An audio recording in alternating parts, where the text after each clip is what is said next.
Hello everyone, it's Marc Sabatella from Mastering MuseScore. So welcome to the MuseScore Café. So this is my weekly series where I talk about some aspect of making music using MuseScore, and I usually have a particular topic, and we explore the different things you can do with MuseScore relating to that topic. But today is the first week of the month, so it's our special Ask Me Anything topic, where you can literally ask me anything, and I'm happy to answer questions and about anything having to do with MuseScore or music for that matter.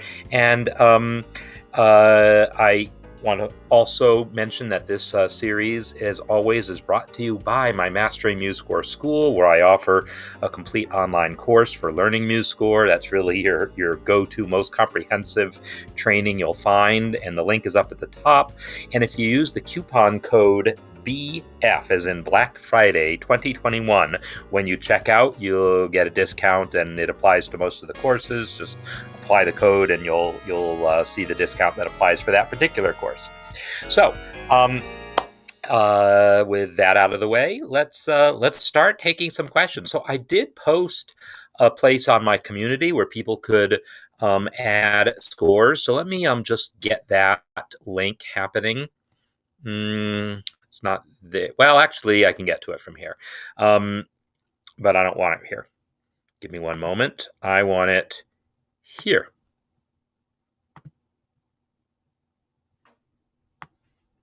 So what I'm going to do is post the link to here. So if, in order to answer your question, I need to see your actual score, because sometimes that's useful. Often that's important and useful. So if that's the case for your question, that'll be a place where you can go post your score. All right, so that said, I see questions coming in by chat, so I want to start checking out what I have. Actually, no questions yet, so this is like a record since I've been doing this. So let's get some questions in, and meanwhile, I'll tell you a couple things. Oh, wait a minute, stuff coming in. All right.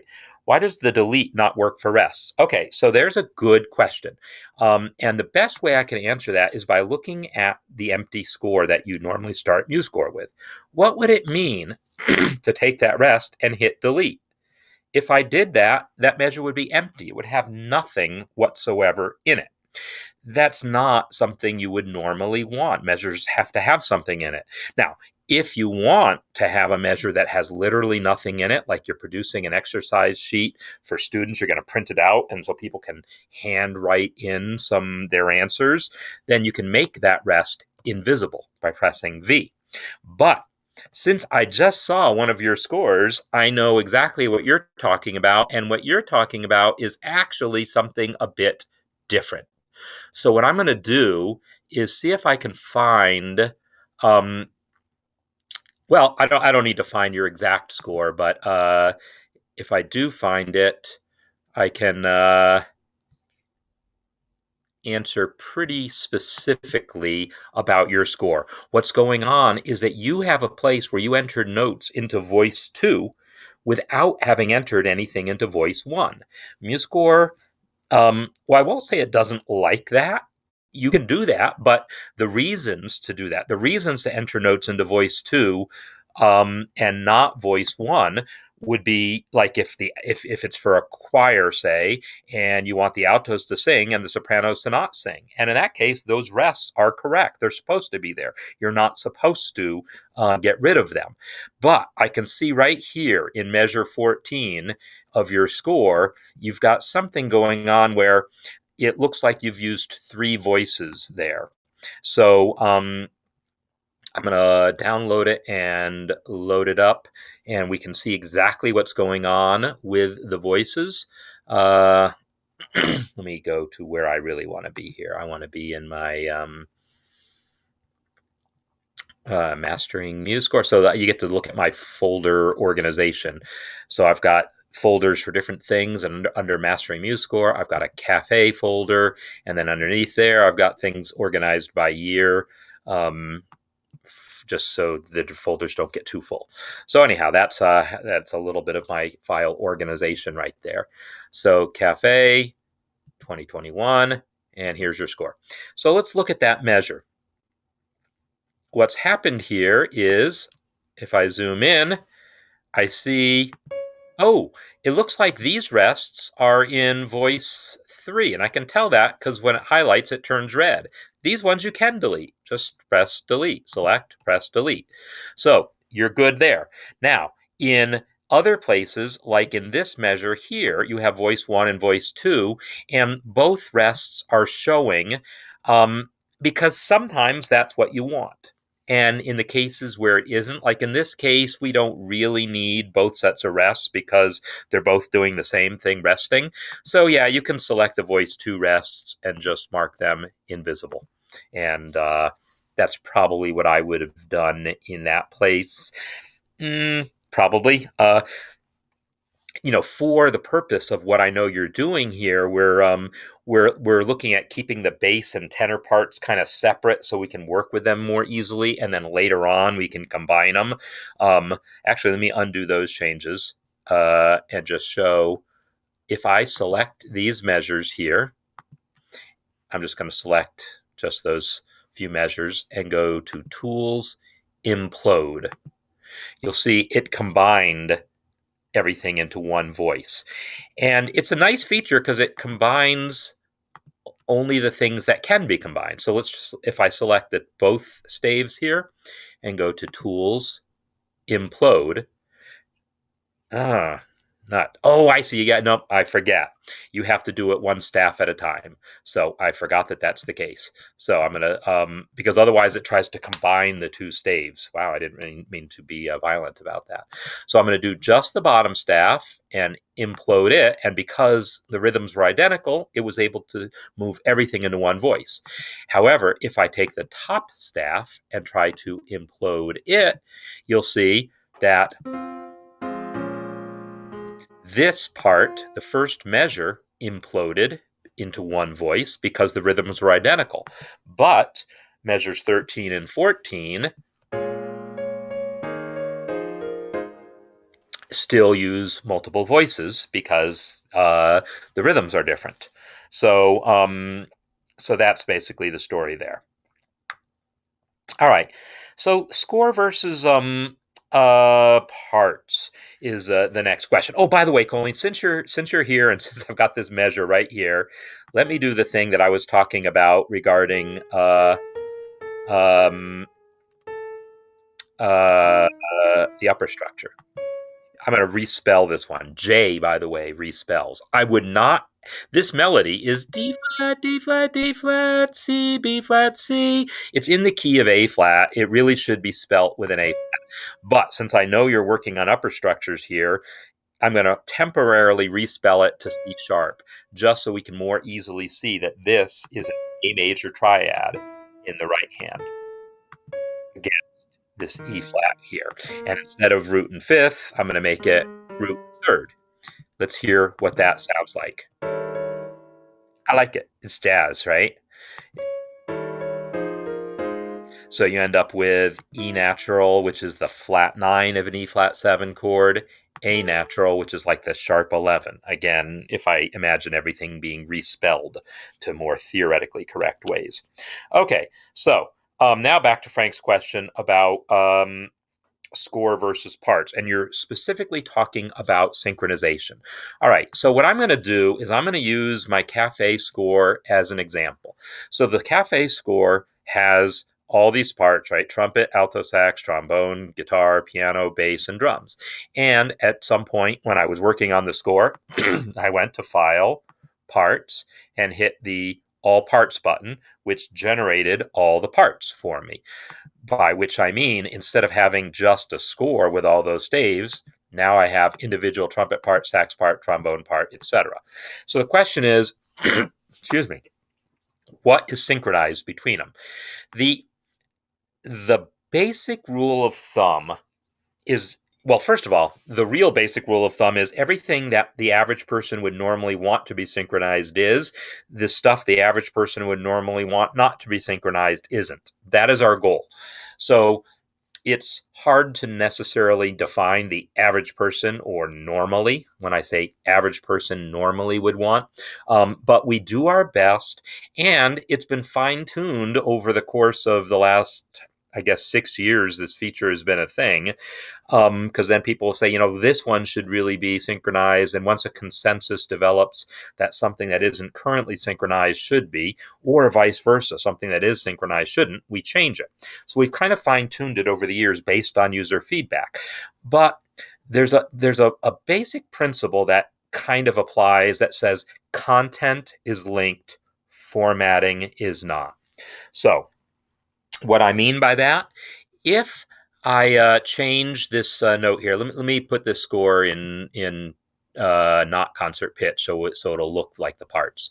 If I change this A here to, say, an A sharp, I want that change to be in the part, right? I want the part to also see that A sharp. Or if I change my mind and move it back to A, I want that to be reflected in the score, right? So changes to the actual pitch of notes or duration of notes, stuff that actually affects how you would play the thing, that's vitally important. But formatting stuff, we don't generally copy the formatting because typically you don't want that. Like, for instance, let's look at this. This little passage right here on my trombone has the word mute. Oh, but wait a minute.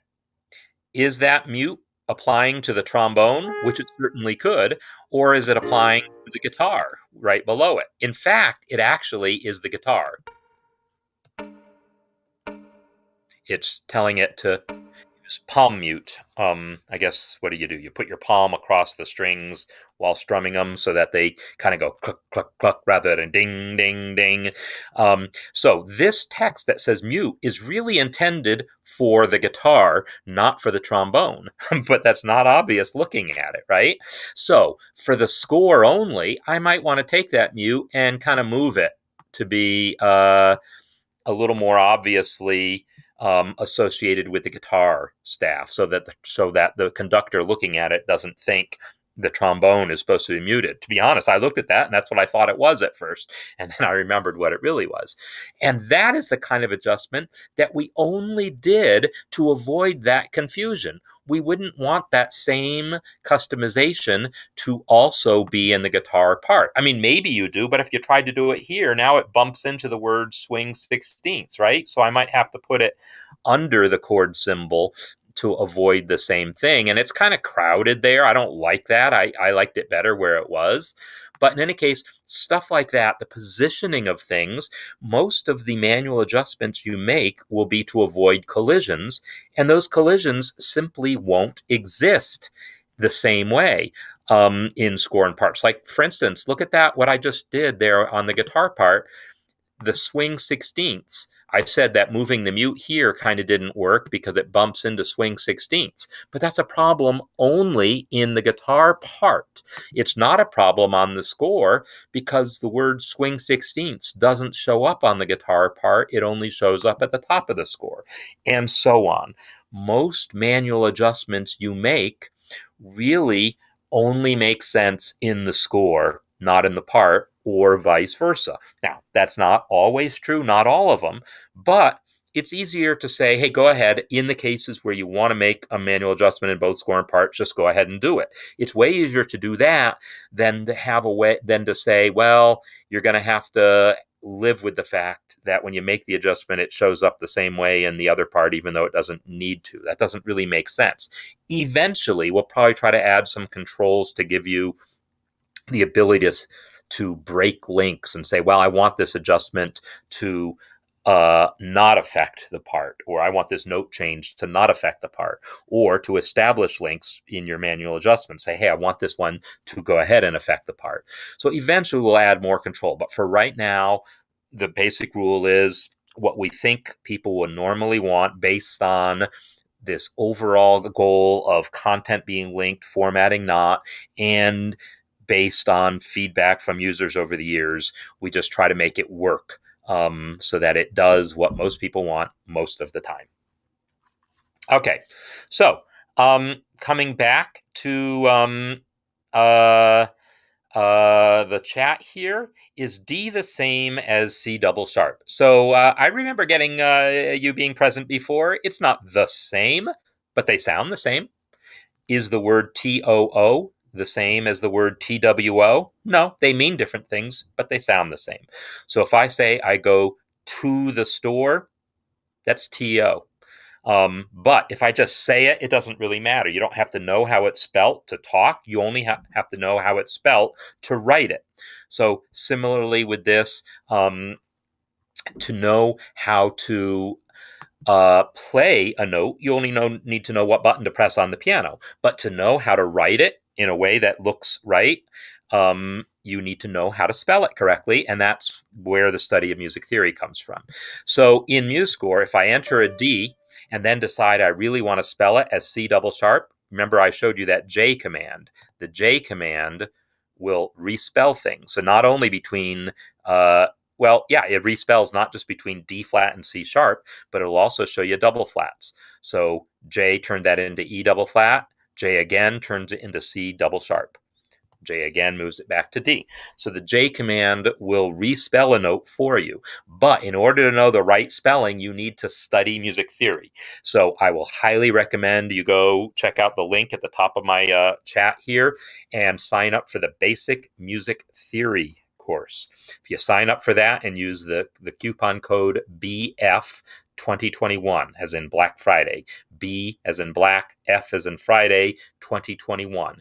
Use that coupon code when you enroll, and you get a nice little discount there, and you will learn what you need to know about why these different spellings exist. But the J command is a good command to know about in MuseScore. Or you can just, I could enter a C, and then because I never remember in time, leave note input mode and hit the double sharp. Or if I do remember in time, hit the double sharp button first. I don't even know where it is, and then enter my note, D double sharp. Oops, there it is. There's my D double sharp. So if you think about it ahead of time how you want the note spelled and you select it first, you can do that. And you can also define shortcuts for that. So I now have shortcuts defined, which I never remember what. Actually, I didn't even define shortcuts for double sharps. I use them seldom enough. It wasn't worth the effort. Okay, so what else? Okay, so there's a question in the community. So great. Let me go check that out then. So did you post a place where I asked for the scores? That would be a nice place for me to find it. But in any case, I think I'll see it when I refresh the page here. Yep. Okay, one comment. Click for the comment.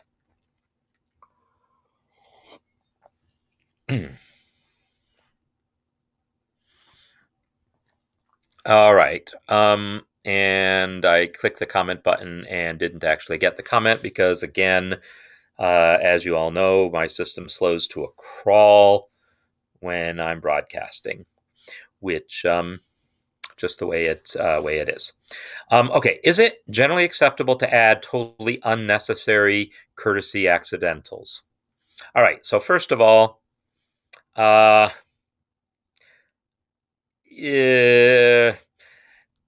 without knowing, I mean, I see that you're talking about is 5 flats. In some case, there was EDC. So, okay, I get what you're saying. All right. So let me. So first of all, to answer the question generally, yeah, it's okay to put in unnecessary courtesy accidentals if you reasonably think there's a good reason for it.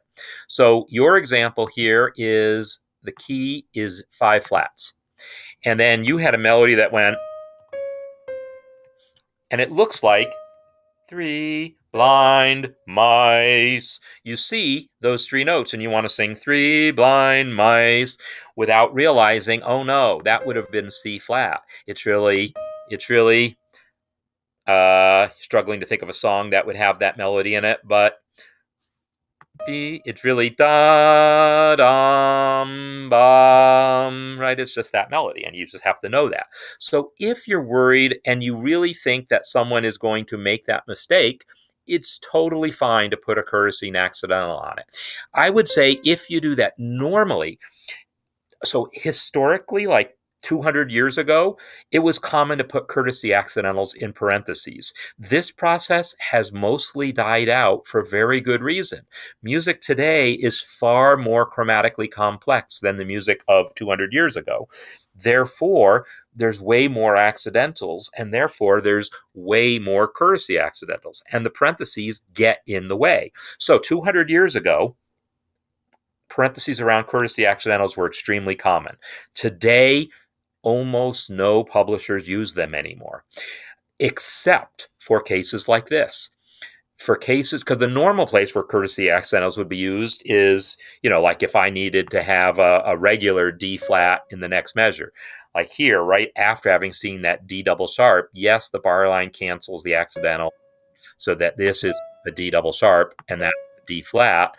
But yes, the bar line cancels it. You're supposed to know that, but no one's going to get that right. We know that we need the courtesy accidental, the courtesy flat on that D flat.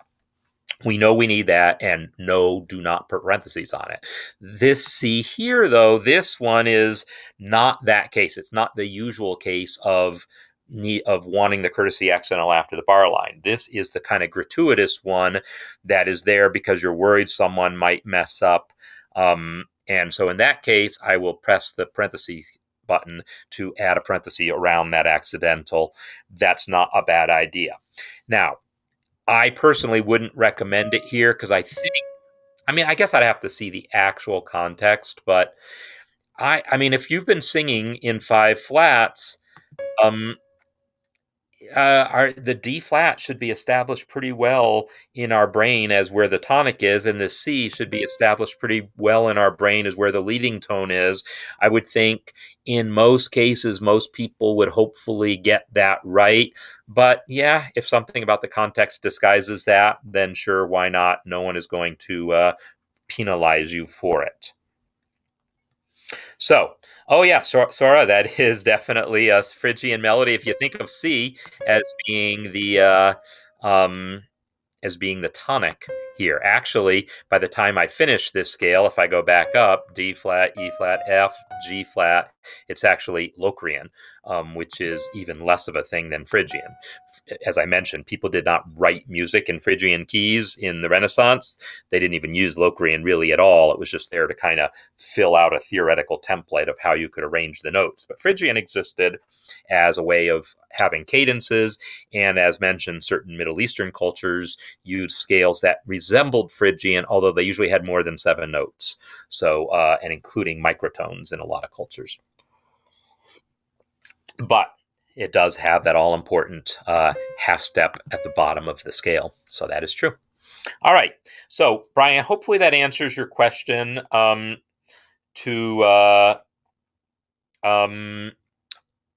best. Well, that answers the best way I can. I would say, yeah, I wouldn't get carried away with adding them, but they are definitely allowable. Okay, so if flute 1 and 2 are written in one staff and you want to make it separate parts. Okay, yeah, so this is something that MuseScore did not support until relatively recently, and it supports it. When we first added the support, it didn't work very well. Now it works well. It's mostly devoid, is that the right word, of bugs. It's mostly not buggy, but I won't claim that it's great either. So let me create a score, and I'm going to put 2 flutes in it by just making 1 staff, and we'll just add a clarinet too for grins, and I'm going to add some notes here.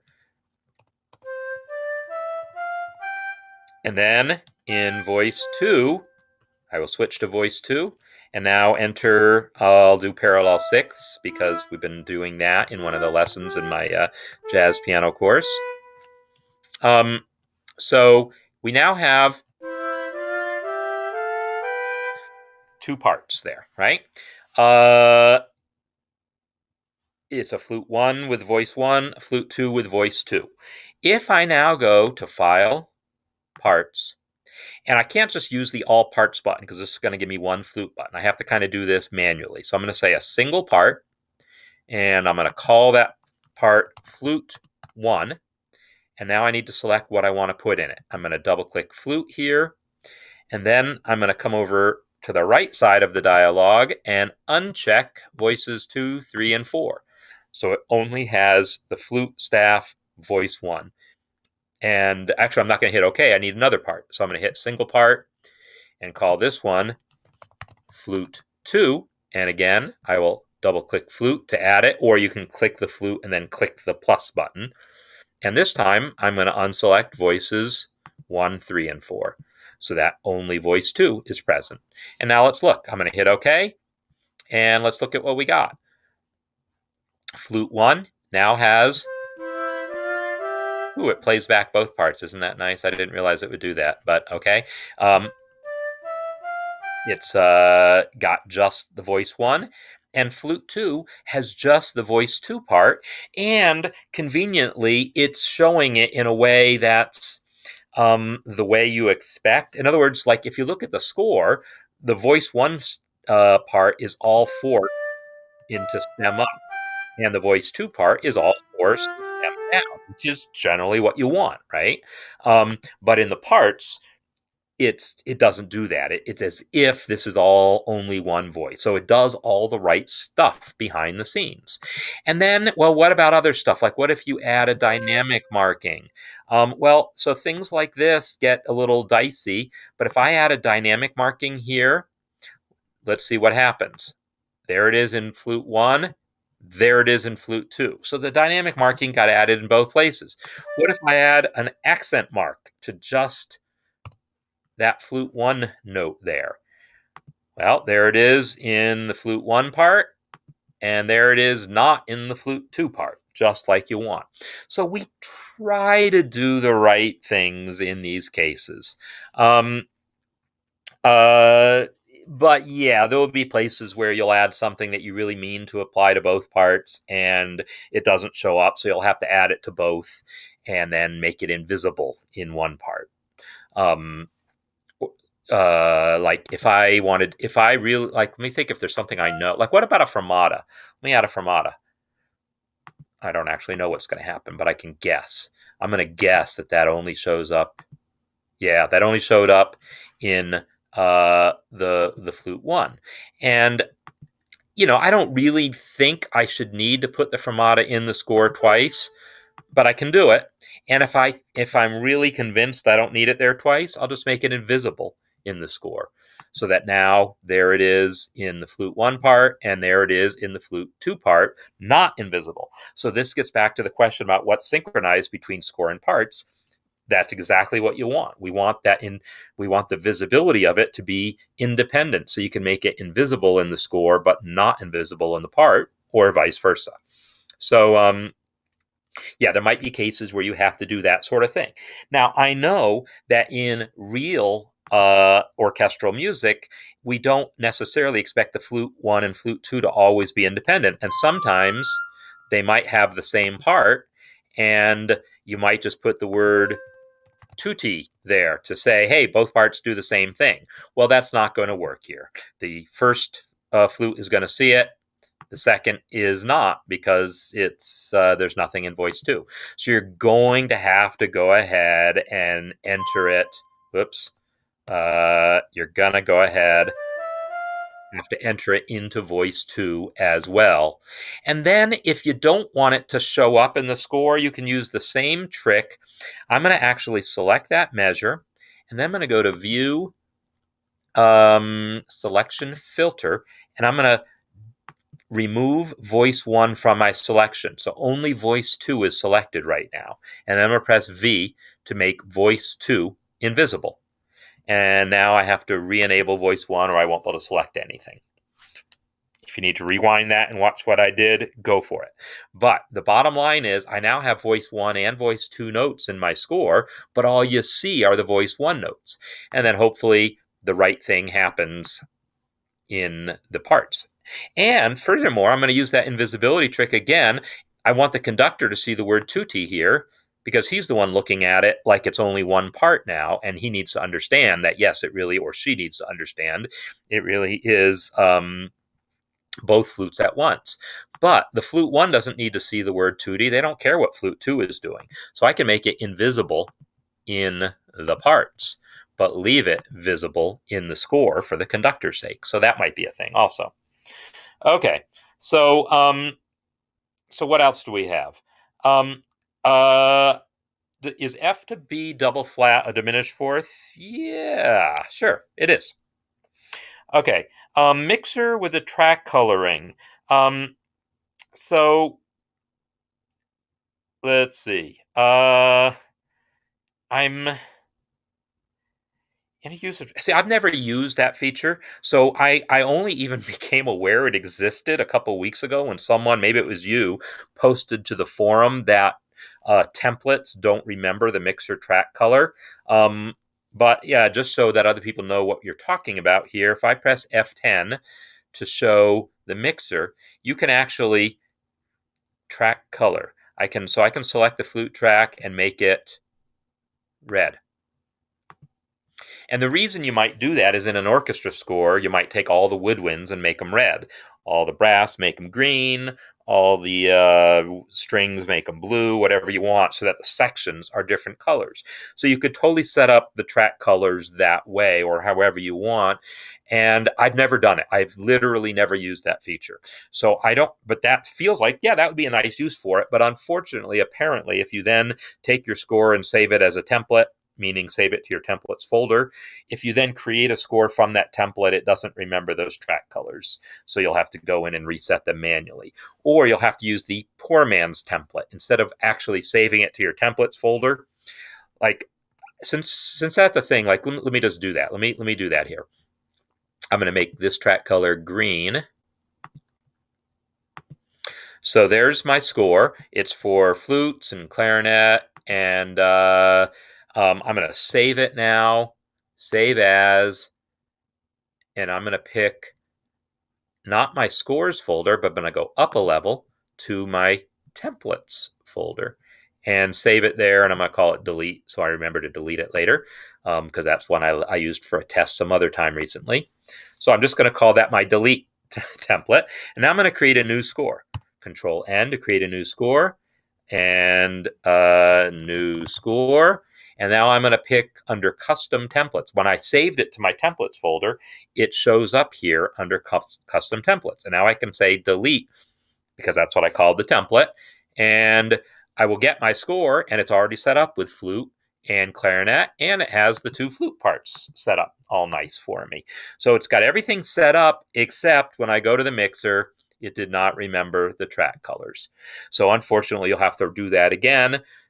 Or you do what I call the poor man's template, where instead of actually saving it to your templates folder, you just save it anywhere you want, and then when you want to use it again, you load it and then save as another name. That's a way that you can create a new score based on another one. Just load up the old score, save as a new name, and now it's a new score. So if you want the track coloring, you can do that. So but yeah, I didn't even know that was a feature. So there you go. So let's see. Frank, was there another question buried in there? Ability to track color in several ways. So yeah, I'm not totally sure. Oh, so I guess. So the thing is that if your question also relates to the thing about the 2 flute parts, yes, there's 2 flute parts in here, but there's still only one mixer staff, because it's only one staff or only one instrument as far as the score is concerned. You can mute the voices individually, but they don't get individual colors. Now, MuseScore 4 is going to expand on all of this stuff having to do with playback. So there will probably be a brand new mixer interface and a whole lot of new controls, but frankly, I haven't looked at it, and I don't know that it's working yet. But because there's no other questions, and because I've got a fairly recent build on my system, I'm going to show you a little preview of MuseScore 4.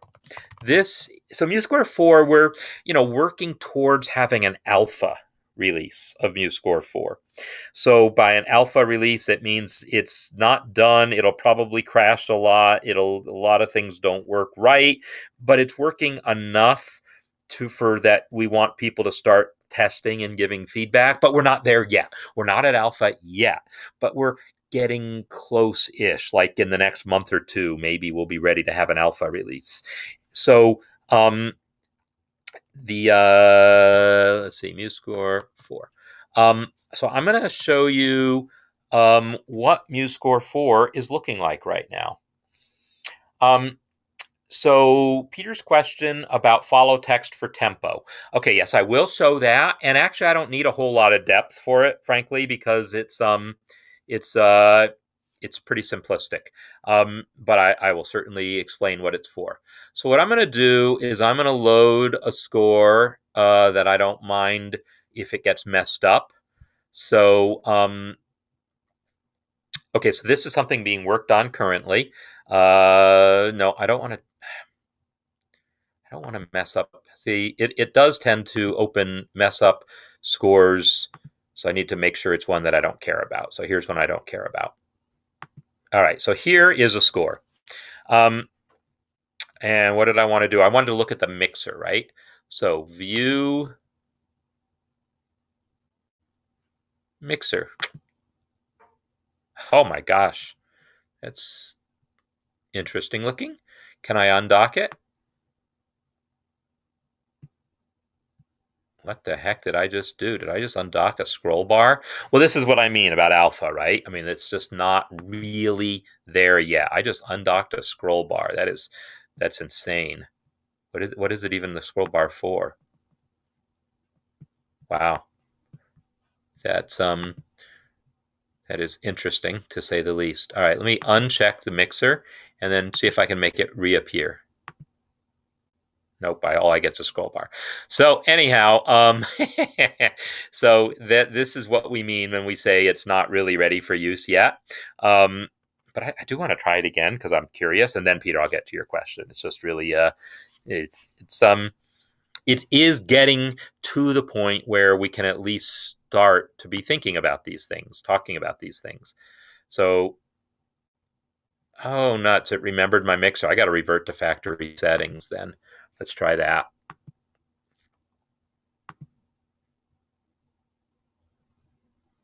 Now, when I revert to factory settings in MuseScore 3, it actually closes and then restarts, but it didn't do that. In fact, it didn't do anything. It claims it's reverting to factory settings, but it's still like that. So one more try. I'm going to revert to factory settings from the command line, -F.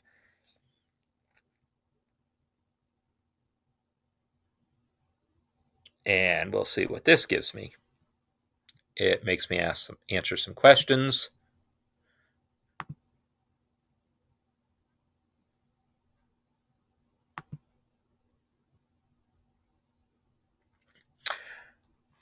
Okay, so Peter, what I can tell you about the follow text option while I'm waiting for MuseScore, oh, there it is. We can't load these videos. That's fine. I don't need videos. Let's just create a new score.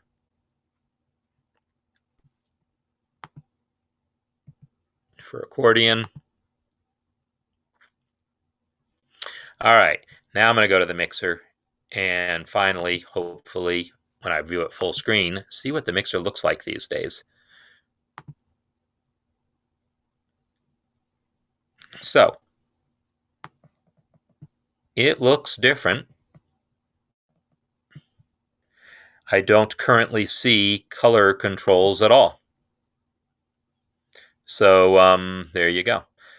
It does look like it's got separate effects that you can select for each track. But in any case, still a work in progress, so I'm not going to worry about that anymore. But this is what MuseScore is looking like these days. It's a different look and feel, but after you get past the change in how the UI looks, it's basically the same program underneath. It's just a little shocking at first. So let's come back to Peter now and the question about tempo.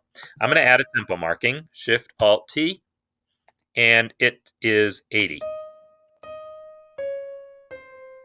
So that is saying it's going to be 80 beats a minute, and that's because follow text is set. If I select the tempo marking and pick follow text, it's going to be 80. So if I now change this to be 180, it will now play faster. Right? So that's what you want. What if I put the word Largo there? Well, it doesn't know Largo.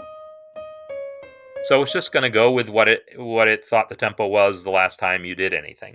It doesn't know the word Largo. The word follow text doesn't follow words. So if you want to say Largo but have it mean something specific, you're going to have to come here and uncheck follow text and then type in the tempo you want, 60. Now it's Largo. So follow text basically allows it to look at that metronome. It basically works only for metronome markings, and it will try to decipher that metronome marking and say, okay, quarter note equals 80, that's what I'm going to give you. Quarter note equals 180, that's what I'll give you. If it's anything other than a simple metronome marking, it won't be able to follow it, so you need to uncheck follow text and enter the actual tempo you mean. Now, there is one exception, and that is if you change to, say, 6/8, in the middle of your score, and then you put in a tempo marking that's quarter note equals quarter. And I absolutely positively will never remember whether it's quarter note equals quarter or quarter equals quarter. I mean, dotted quarter equals quarter or quarter equals dotted quarter. But let's see. I'm going to enter some dotted quarter.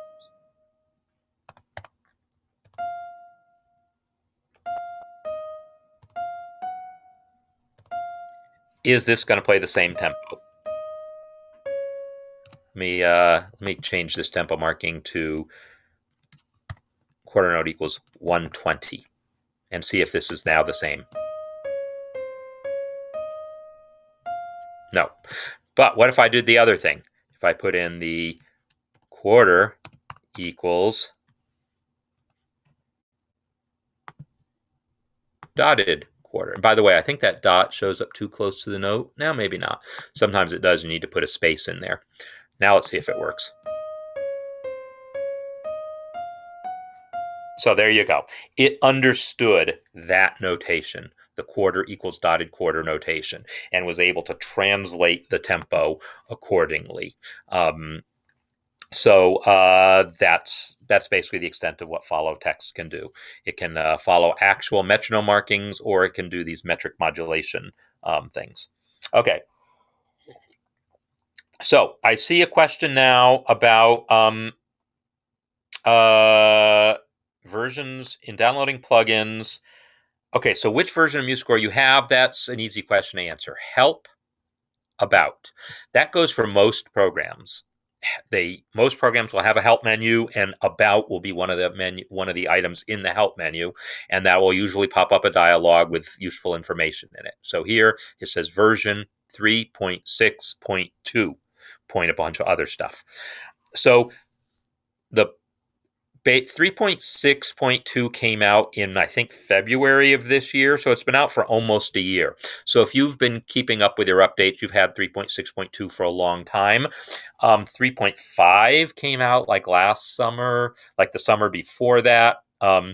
And I think most of the things that say, you need to have at least version whatever, if you have a version of MuseScore from any time within the last 2 years, probably most plugins will work.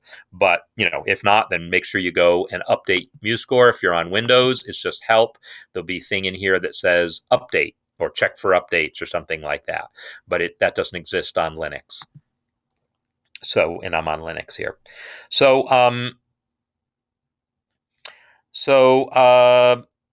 the question about having more DAW, or digital audio workstation, yes and no. I mean, The original vision for MuseScore 4 is to move more in that direction, but the actual MuseScore 4 that comes out is not going to be a DAW at all. It's not going to have all those features. It's going to have some framework under the hood to enable those features to be implemented someday, but it's not going to be vastly different. However, what it will have that's different is, like, right now, the playback is based on a technology called a sound font, which is basically just a recording of an instrument. So, like, when you hear this uh, saxophone, when you hear that A flat played, that is an actual recording of an alto saxophone playing an A flat. So it sounds exactly as much like an alto saxophone playing an A flat as the person who recorded it was capable of doing. It depends on how good their mic was, etc. But the problem is, that's one note. If you then play a whole phrase that has an A flat in the middle of it, now you're tonguing it and not slurring it. And everything about how that A flat sounds is different. For that matter, the fact that there's an accent mark on it, that means there's more of an attack on it. Well, none of that is present in a sound font. It's just one recording of an A flat. It doesn't know the difference between tongued and slurred, doesn't know the difference between accent and not accent. All we can do is make it louder for an accent, but we don't have a way to make it more accented, to actually capture the sound of the tongue on the reed or any of those things. So that's the limitation kind of sound font technology. MuseScore 4 is going to support what's called VST instruments, virtual something. And VST instruments do allow for that sort of more complex modeling of the sounds of these instruments. And so if you have a digital audio workstation that supports VST instruments, MuseScore will be able to talk to it eventually. Again, I don't know exactly how that's going to work. Or I think if you have the VST instrument, maybe you'll be able to load it directly into MuseScore without the digital audio workstation. You won't have all the fancy editing features of a digital audio workstation, but you'll at least be able to load these VST instruments. But the other thing that MuseScore is going to have is kind of its own special thing that currently they're calling Muse Sampler. Muse Sampler is its own little package. There's a program out there that a lot of people know called Note Performer that works with Finale and Sibelius and Dorico. And Note Performer is like this whole AI engine that, like, figures out how to make your playback sound more realistic by interpreting slurs and interpreting accent marks and doing all this stuff for you without you having to manually fiddle with stuff. So it's artificial intelligence basically that adjusts your playback based on how it thinks a human would play what it sees there. Well, the mechanics and the legalities of getting Note Performer working with MuseScore, because MuseScore is open source and Note Performer is not, it turns out to be complicated technically and complicated legally to make it happen. Not saying it's impossible, but instead, MuseScore is going a different direction, developing or basically borrowing technology from another project that MuseScore does have access to. I think some of the technology came from StaffPad, which you probably know is now owned by the same company that develops MuseScore. Or if you didn't, now you do. But I'm not even sure. Anyhow, this Muse Sampler thing is like this new piece of technology that was kind of inherited and is now being developed and integrated into MuseScore that will do similar things to what Note Performer does. So, and it will be like a free add-on. It won't be something you download that comes with MuseScore directly, but it'll be like just a couple of clicks away to download it and have access to it. So Muse Sampler I haven't even heard yet, but the people who have are very excited by it and say that, it's not the same as Note Performer, but it generates a similar level of excitement in terms of how impressed people are with the realism of it. So I guess we'll know when we see it, but Muse Sampler is still a little ways off. We can't see demos of it or anything yet. It's not that ready yet. Virtual Studio technology. Thank you. So, so yeah, Joanne, just go to help about and you'll find out. But yeah, if you don't have the current version, definitely update. Tons of bugs are fixed every time. 8VA treble. So treble isn't part of the word. 8VA is all you put in a score to mean play it an octave higher. And yes, it does mean, so if I go to the lines palette and put in the marking that says 8VA, and actually all you need is the 8. You don't even need the VA. Some people use the VA, but it's not needed. So if I put a 8 on it, it's going to play an octave higher. Right? If you need to see the VA for some reason, you can select that line and then you can uncheck where it says numbers only. So numbers only, uncheck it, and now it'll show you the VA. But yeah, that means to play it an octave higher than written. Similarly, if I put a line underneath it, that's an 8 underneath, that's this guy here, that shows the 8 underneath, and it'll play an octave lower. Right? So that's how you notate that. Then again, if I take that one and say numbers, turn off numbers only, it does what the official rules of notation, now there's no official rules. The most commonly accepted rules of notation say that this is correct, 8VA under the staff, or just the 8.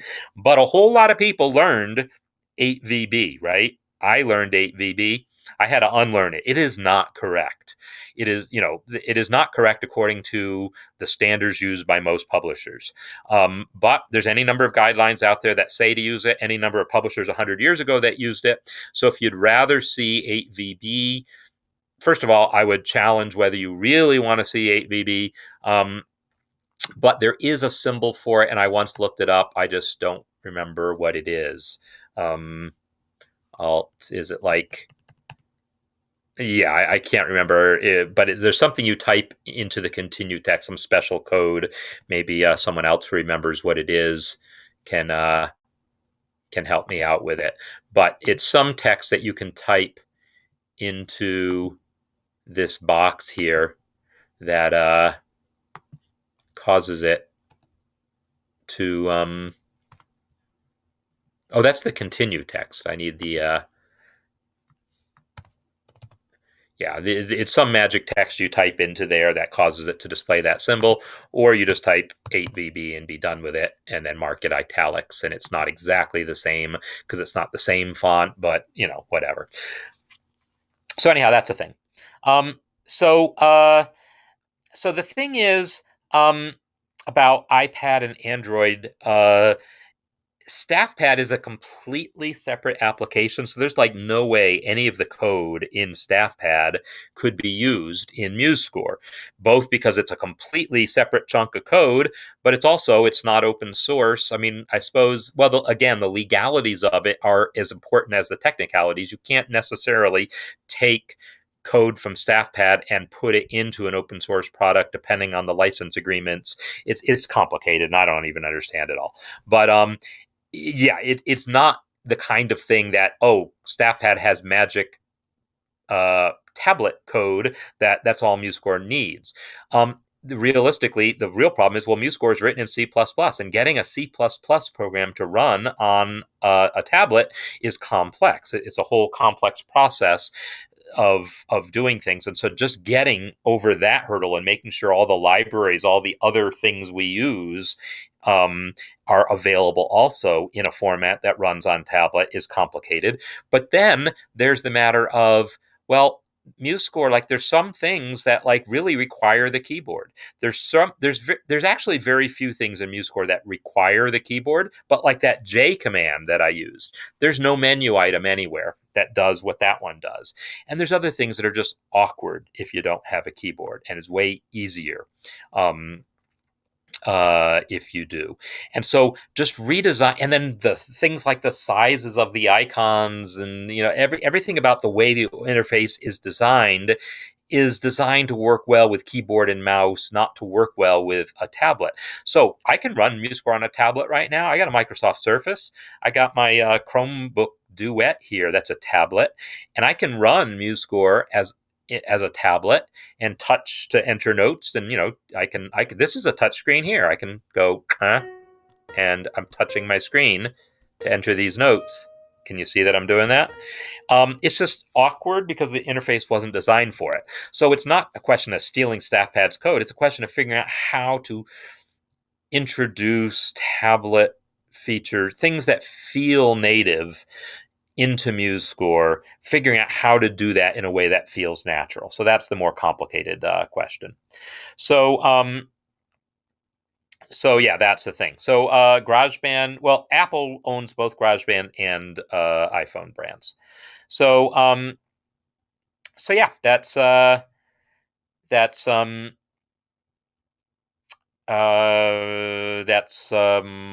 answer about the tablet. It's complicated. I'm not saying everyone knows it's something we eventually want to do. It's just there's so much involved in making it happen. Okay, so then there was also a question about there was a question then maybe about the clef 8VA treble. Oh, okay, I see what you're saying. Yes, yes, yes, yes. So yes, if I take this to this. Let me enter some notes that I can read. If I put in the clef that has the 8 above it, it will sound an octave higher than written. So that will make the notes display an octave lower. So that is something you do when writing for, say, piccolo, which always sounds very high, but we don't want to write it with a bunch of ledger lines. Instead, we just use this clef so that you can write high notes and not need a lot of ledger lines. So you can use that for piccolo, and that's recorder also can use that. Similarly, this other clef here, the 8VB clef, or the 8 underneath clef, this sounds an octave lower than written. So this is used for guitar, which sounds an octave lower than written, but is written on treble clef. It's also used for tenor voice. Tenor voices can usually, people, humans reading who sing tenor can usually read either bass or treble clef. But when we put it on treble clef, we use the treble with the 8 below so that we're not constantly putting ledger lines below.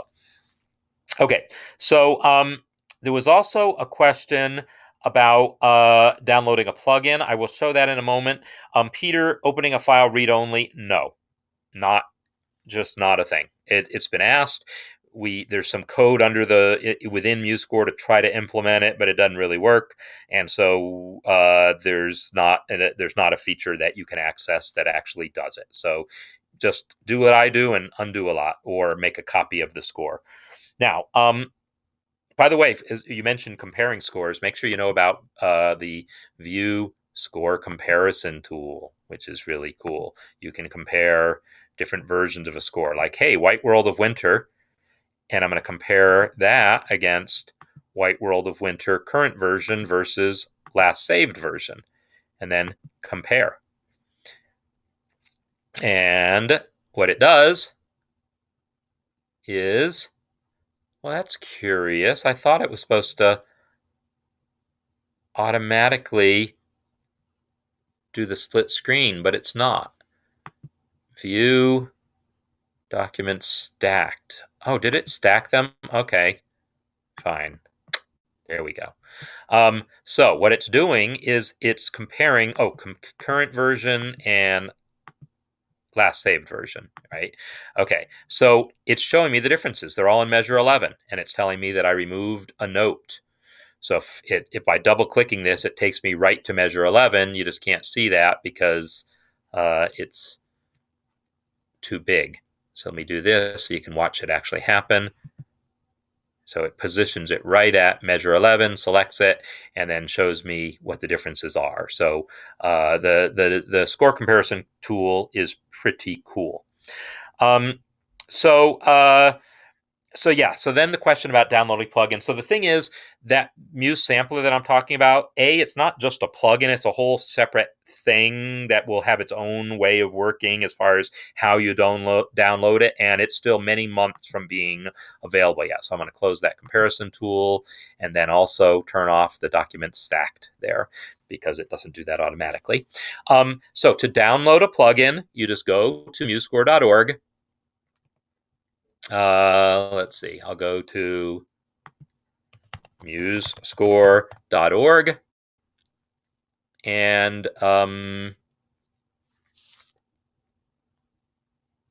then download plugins. And here's all the various different plugins. You click one, and then the process from there depends on your operating system. I would suggest if you go to my Mastering MuseScore course, the section on plugins shows a nice demo of the parts of the process that aren't operating system dependent. But how you go about downloading a file depends on what browser you're on and all that. So I can't show you that. But if you look at last week's cafe, because I think that's where it was, I also do a demonstration of that where you could at least see what it looks like on Linux. But the whole process is, you click the thing, and then somewhere there's a file to download, and you go to download it, and you make sure when you save it that you save it not to your scores folder, not to your MuseScore Café folder, but you save it to your plugins folder. So instead of scores, I go up a level to MuseScore and then down to plugins, and you save it there, and somehow you figure out how to unzip it because every computer is different for how you unzip things. And then once you do that, you can go to plugins, plugin manager, and enable the plugin by putting a checkbox by it. So the process is very system dependent, but if you go to either my online course or to, I think it was last week's cafe, or just go find, there was another cafe episode several months ago where I was all about plugins, and I showed things about them. So I've believe I've caught up with the questions, and it's about time to wrap up anyhow. So what I'm going to do is do that. So I'd like to thank everyone for being here. Thanks all for your questions. Thanks for the discussion. Thanks for the conversation. And next week we'll be back with some other kind of topic. I've got some ideas for some new little regular features I could introduce also. Remember, also the third week of the month is the page of the month, where I'll take an actual page of published music and enter it into MuseScore. By all means, go to my community site and post your links to pages you'd like to see me do, because I'm always looking for pages, looking for music. It's got to be something, where we have copyright. It's okay for me to be showing that music here in my video, so it can't be like any modern pop songs or anything like that. But classical music is generally safe. So again, top of the chat here, you see the link to my Mastering MuseScore School. Go there, check out the online courses like Mastering MuseScore Complete Online Course.